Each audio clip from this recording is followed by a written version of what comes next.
Alright, so I'm going to play the caves on Openlara. Let's see how this works. Alright, I'm going to play this with all the levels. Or, excuse me, all the secrets.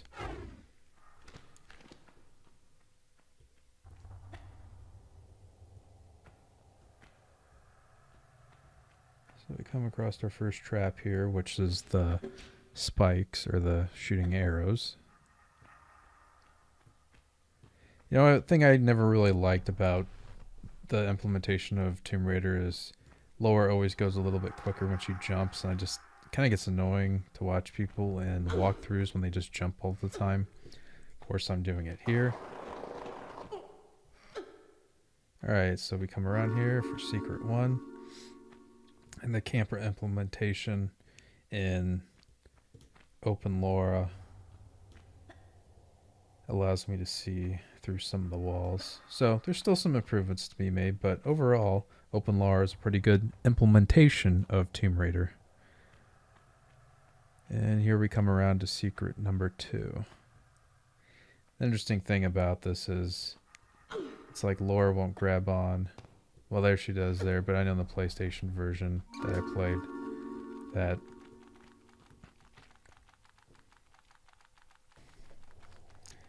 I had to just walk up to the wall there and press the action button.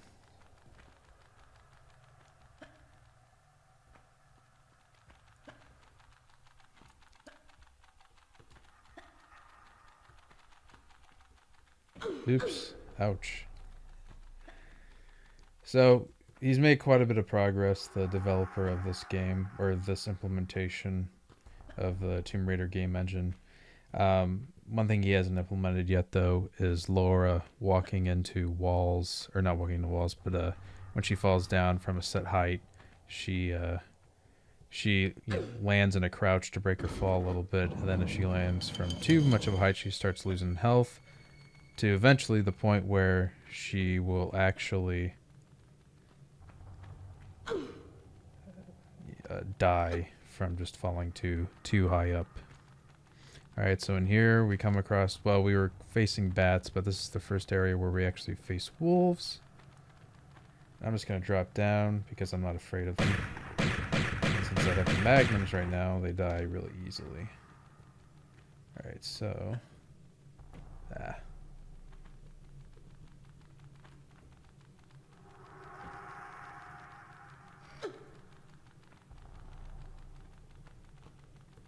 Almost afraid of my own shadow. It's interesting how he implemented the shadow. Normally, Laura just had a dot to keep things simple right below her feet. It's funny when you're leaning off of an edge like this, your shadow would be below, and then the whatever enemies were below would attack your shadow. In this game, he's got it set up so the shadow works with perspective to wherever the light source is. And that's cool and all, but, it's not true to the physics. But one thing that's kind of funny is sometimes the shadow gets all out of whack depending on what's going on here. Alright, so...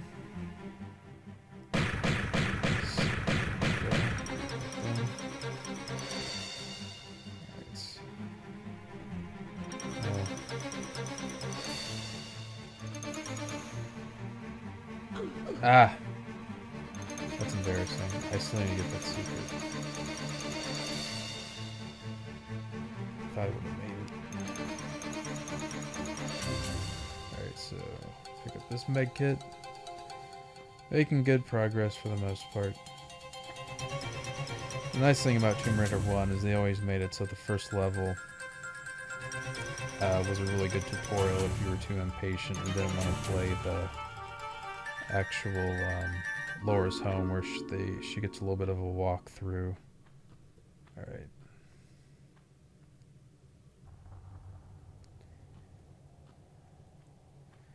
Because in this game they make it really gentle. The one complaint I had, well, I didn't really have a complaint, but a lot of people had in the second Tomb Raider, is the first level is very intense if you're a beginner. It's almost impossible. I actually know somebody who, sorry, Laura, who actually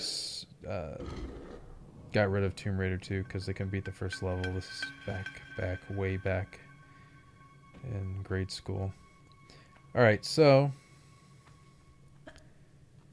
Alright, made that door in time. That's your first test of a time door.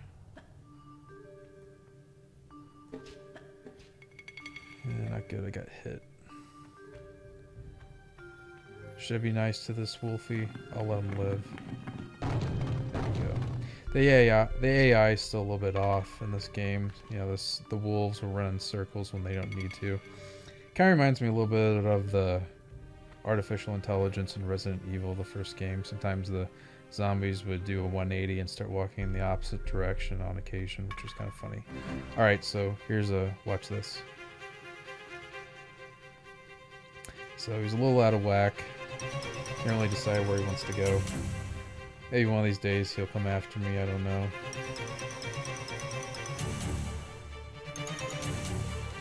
But I'll pick up the medkit in the meantime. No, I'll take care of this. I know if I go there for the switch, he'll come after me. Alright, so...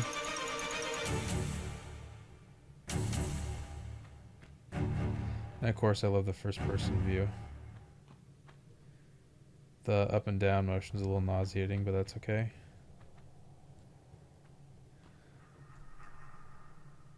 Okay.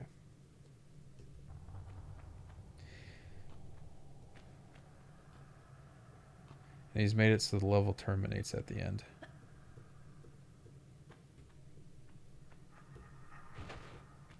Yeehaw. Alright. That's level 1, the caves.